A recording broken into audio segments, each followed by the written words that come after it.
sense, we have come to our nation's capital to cash a check. Now here, King is using a metaphor of a transaction of a bank. He says, well, in a sense, these Negroes, these black people have gathered in the capital of the USA to cash a check. CHECK check is the American spelling for the word check, CHEQUE. That is the British spelling for the bank check. When the architects of our republic wrote the magnificent words of the Constitution and the Declaration of Independence, they were signing a promissory note to which every American was to fall heir. He says, well, the architects, the founders, those who designed or shaped the United States, when they framed the Constitution, the magnificent, the wonderful, the beautiful words of the Constitution and the Declaration of Independence, they were signing a promissory note. At that time, they were actually making a promise. They were making an agreement. They were taking an oath. A promissory note is basically a promise in written form to which every American was to fall heir. And that promissory note was to come down to all Americans even in the coming generations, in the future generations. An heir is an inheritor, one who inherits, one who gets a legacy. This note was a promise that all men, yes, black men as well as white men, would be guaranteed the unalienable rights of life, liberty, and the pursuit of happiness. This promissory note, this promise, this writing was a promise that all men, and all men meant white as well as black men, would be guaranteed. They will be ensured, it will be ensured for them the unalienable rights, unalienable, intact, that can't, inseparable, inalienable is inseparable, that can't be separated, rights of life, liberty, and the pursuits of happiness. So these rights of life, liberty, freedom, and pursuits of happiness. Pursuit is chase, going after, trying to get. Pursuit is struggle for happiness. So quest for happiness, pursuit is also quest or search of happiness. So all these rights were to be given equally to black men as well as white men. It is obvious today that America has defaulted on this promissory note insofar as her citizens of color are concerned. And Martin Luther King points out that it's obvious, it's evident, it's quite clear now that American society has defaulted. It has failed to pay. One who defaults is unable to pay. one who fails to pay is a defaulter, has defaulted on this promissory note. So on this agreement, on this promise, the American society has become a defaulter insofar as her citizens of color are concerned. As far as the black person, the citizens of color, black people of America are concerned. Only white people have been given those rights, but the black people are still deprived of those rights. Instead of honoring this sacred obligation, America has given the Negro people a bad check. A check which has come back marked insufficient funds. So he says that it's very annoying, it's very disappointing that this check hasn't been honored, this sacred, this holy obligation, responsibility hasn't been fulfilled, and it seems that the check given to the Negro people was a bad check, a check that couldn't be cashed. It was a bad check, a check which has come back marked insufficient fund. A bad check is the one that come back from the bank having the note, having the writing insufficient funds.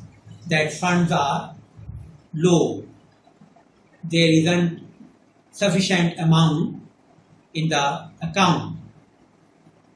But we refuse to believe that the Bank of Justice is bankrupt.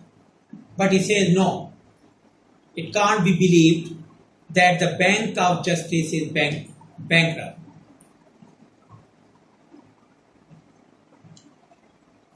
Bank of Justice can't be bankrupt.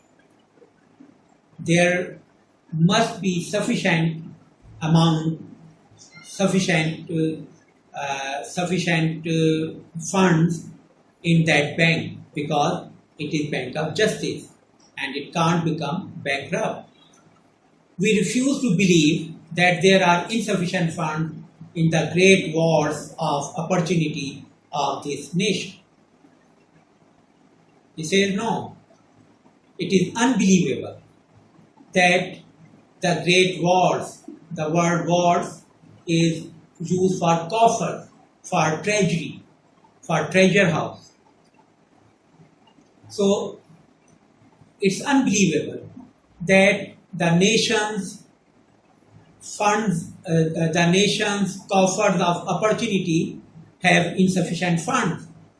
What he wants to say is that in this great nation, there must be and there are unlimited opportunities. Those opportunities which may give every single citizen of the USA, whether he is white or black, a chance to progress in life and to move forward. So we have come to cash this check. He says that's why, as we don't believe that the Bank of Justice and Bank of Opportunity is bankrupt, so we have come here to cash this check, a check that will give us upon demand the riches of freedom and the security of justice, because we were earlier promised.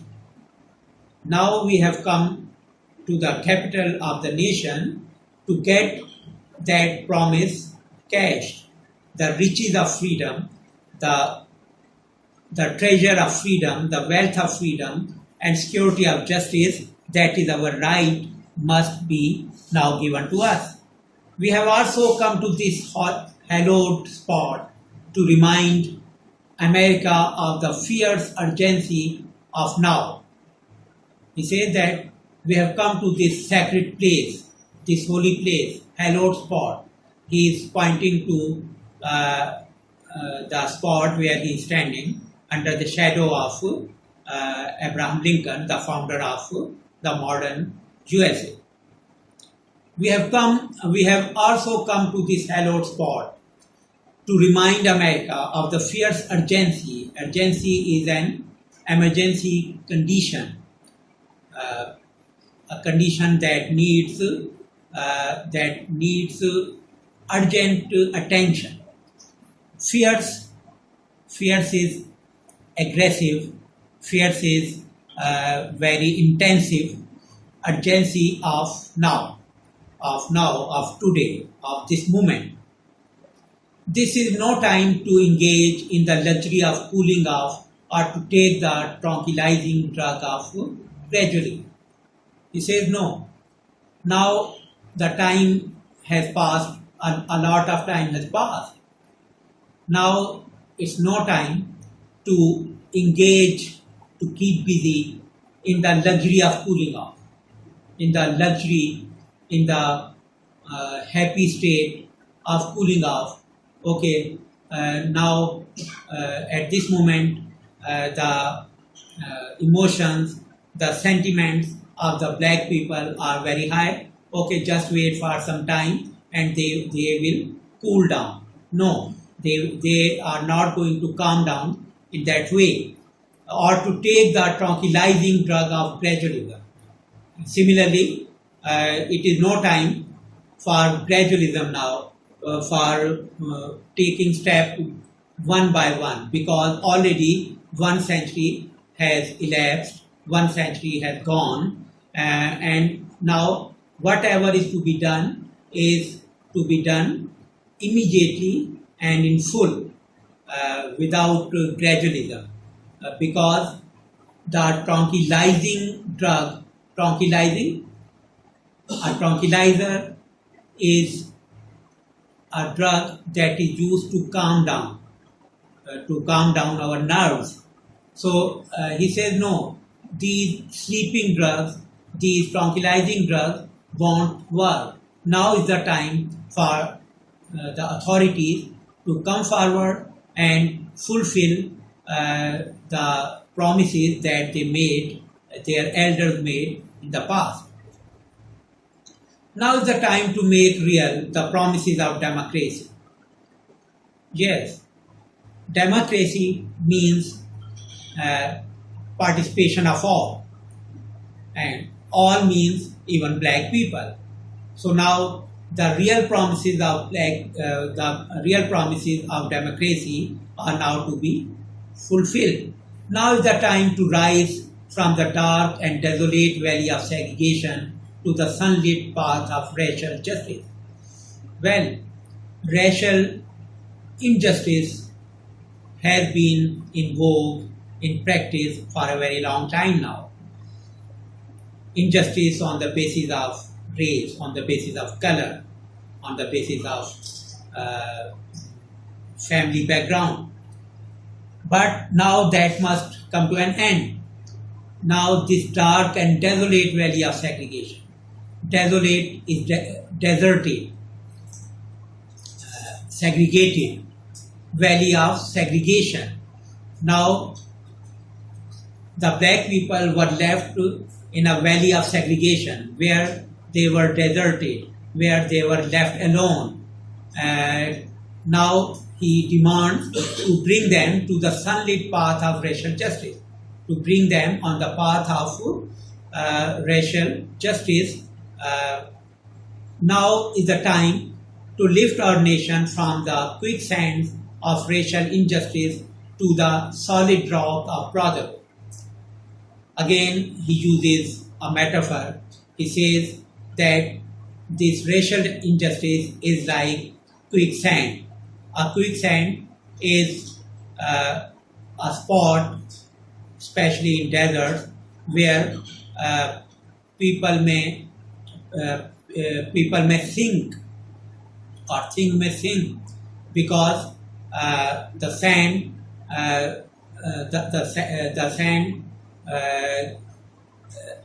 takes in whatever comes there. So he says no. Now this quicksand must be left as earlier and as quickly as possible, and the black people must also be brought to the solid rock of brotherhood. Now is the time to make justice a reality for all of God's children. He says that justice mustn't remain just an idea, a concept. Now it must be put into practice. It must be made a reality for all of God's children, for all the creatures of God, whether they are white or black.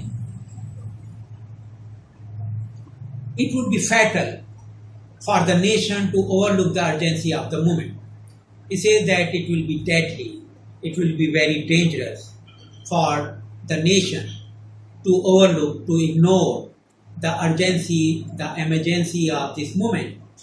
This sweltering summer of the Negroes' legitimate discontent will not pass until there is an invigorating autumn of freedom and equality. Throughout the speech, and especially in some parts as this one, Martin Luther King is using poetic language, figures of speech, similes, metaphors, and other beautiful expressions. So this sweltering summer of the Negroes' legitimate discontent. He says that the black people are discontent. They are impatient. They are restless. They have the legal right to become discontented, to become restless, because they haven't been given their rights. So it is legitimate, it is legal, it is lawful for them to show their discontent. So he says that it is the sweltering summer. Sweltering is burning. It is the burning summer of discontentment of the Negroes, and it will not pass until there is an invigorating, energizing, giving new strength, new energy, autumn of freedom and equality. Unless a new autumn of freedom and equality with its invigorating, with its energizing power comes, their discontentment will not end. 1963 is not an end, and he was actually making this speech is in 1963. He says that it's not the end, but a beginning. Now the black people have gathered, they are united, and they are resolved to struggle for their rights, and it is only the beginning, it's not the end. So the sooner their demands are met, the better for the whole society, for the whole nation. Those who hope that the Negro needed to blow off steam and will now be content will have a rude awakening if the nation returns to business as usual. And he warns the American people, the whole nation, that if there are people who hope that it was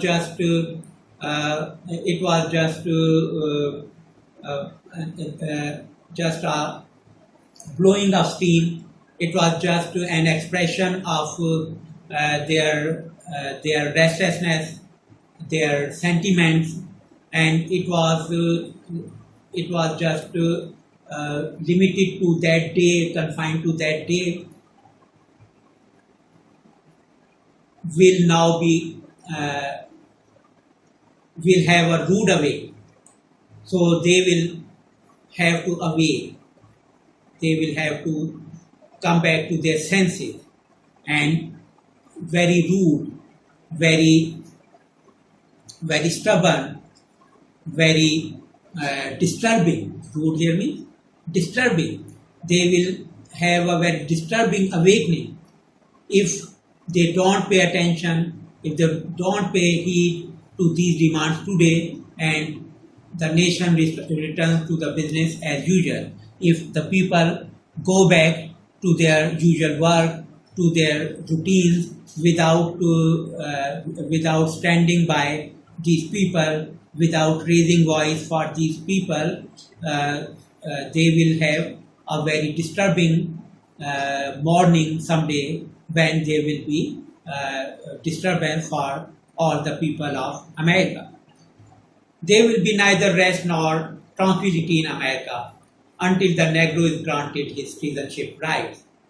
He makes it very clear that rest and peace, tranquility is calm, peace.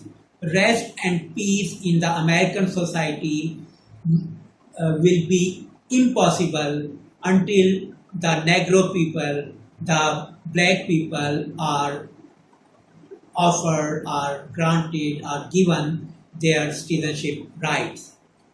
The whirlwinds of revolt will continue. Whirlwinds are storms.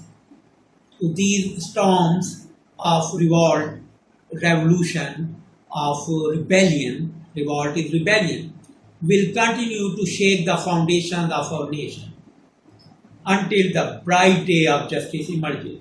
He says, well, this protest, this demonstration, this expression of discontentment and impatience will continue. This rebellion will continue. This revolt will continue. Its storm will continue. And it will ultimately shake the foundations of the whole nation. The only way out is to bring justice, the bright day of justice, to these deprived people also. So, well, we stop here. We have completed another part of the lesson, but still a large part of the lesson remains. Okay, we'll continue this lesson in our next lecture. Thank you very much.